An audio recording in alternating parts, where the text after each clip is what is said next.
Assalamualaikum warahmatullahi wabarakatuh. Salam damai sejahtera untuk kita semua. Om Swastiastu, Namo Buddhaya, salam kebajikan. Jangan pernah melupakan sejarah atau jas merah nasional. Pengadilan HAM, Kepres insiden berat. Presiden Abdurrahman Wahid terbitkan Kepres untuk adili pelanggar HAM. Hakim ad hoc masih digodok. Siapa bilang Presiden Kiai Haji Abdurrahman Wahid tak bisa kompak dengan DPR? Nyatanya sejalan dengan usulan DPR, tanpa banyak komentar Gus Dur menaikkan keputusan Presiden atau Kepres nomor 53/2001 tentang pembentukan Pengadilan Hak Asasi Manusia atau HAM ad hoc pada Pengadilan Negeri Jakarta Pusat Senin pekan lalu. Rekomendasi parlemen itu bergulir lewat sidang paripurna 21 Maret lalu. Pelanggaran HAM memang tak bisa diadili di pengadilan biasa. Menurut Undang-Undang atau dalam kurung UU nomor 26 tahun 2000 tentang Pengadilan HAM, pelanggaran berkategori berat yang terjadi sebelum undang-undang itu diberlakukan hanya bisa diperiksa dan diputus Pengadilan HAM ad hoc. Sedangkan Pengadilan ad hoc itu sendiri dibentuk atas usul DPR. Maka lahirlah Kepres baru itu yang juga menunjuk Pengadilan Negeri Jakarta Pusat sebagai penyelenggara Pengadilan HAM ad hoc itu. Ada dua kasus yang sudah menantinya sebagaimana tersebut dalam Kepres itu.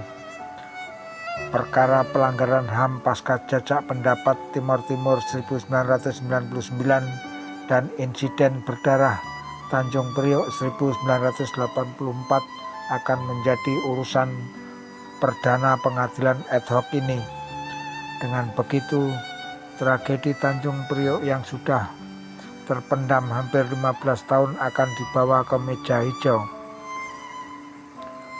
Beberapa tokoh yang diduga bertanggung jawab atas insiden itu telah pula diperiksa Kejaksaan Agung yang kelak bertindak sebagai penuntut umum. Di antara mereka ada nama mantan Wakil Presiden Tri Sutrisno yang ketika tragedi terjadi menjabat Panglima Kodam Jaya, serta Beni Murdani ketika itu Panglima ABRI.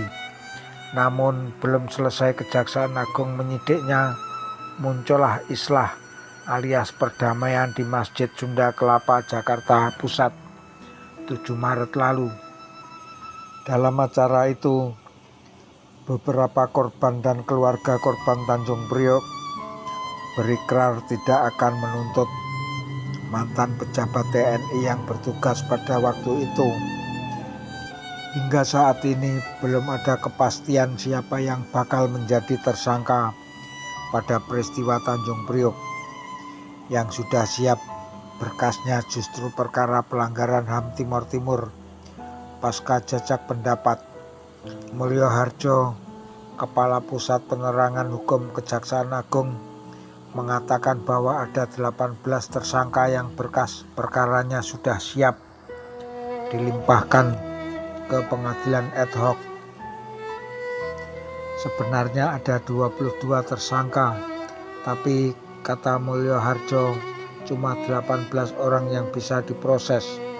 4 yang lain semuanya anggota milisi pro Indonesia, tak bisa dibawa ke pengadilan. Pasalnya tak ada saksi yang bisa ditanyai tentang kejahatan mereka. Para saksi mungkin meninggal atau menghilang entah kemana, ujar Mulyo Harjo.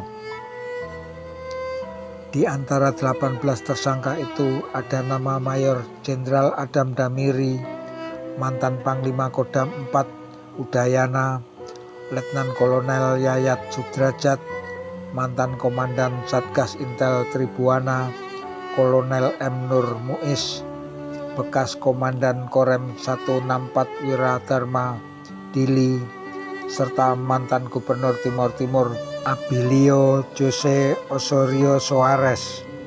Pengadilan ad hoc ini, kata Ketua Tim Advokasi Perwira TNI Adnan Buyung Nasution, justru bisa memberikan kepastian hukum yang proporsional.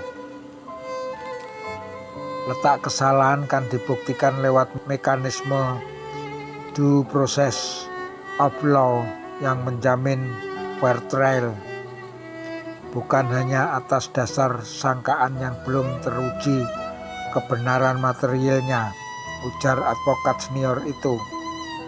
Berkas perkara kasus pelanggaran HAM Timor Timur itu baru dilimpahkan ke meja hijau nanti setelah Mahkamah Agung atau MA menetapkan nama-nama hakim ad hoc yang akan menangani perkara ini. MA masih menggodok sejumlah nama calon hakim ad hoc. Menurut Wakil Ketua MA M. Taufik, kemungkinan mereka terdiri dari 4 orang. 2 dari peradilan umum dan 2 lainnya dari peradilan militer. Kata Taufik kepada Henry Virjani dari Gatra, ia menegaskan pihaknya tak akan merekrut hakim asing. Sebagaimana kabar yang lama beredar, masa kita tak percaya hakim Indonesia? Taufik menambahkan. Kepres yang bergulir menjelang sidang paripurna DPR yang mengagendakan penyampaian pendapat fraksi-fraksi atas jawaban Presiden terhadap Memorandum 1 itu sempat dicurigai sebagai cara Gus Dur menggait simpati. Kecurigaan itu dibantah juru bicara Presiden, Yahya Khalil Stakuf.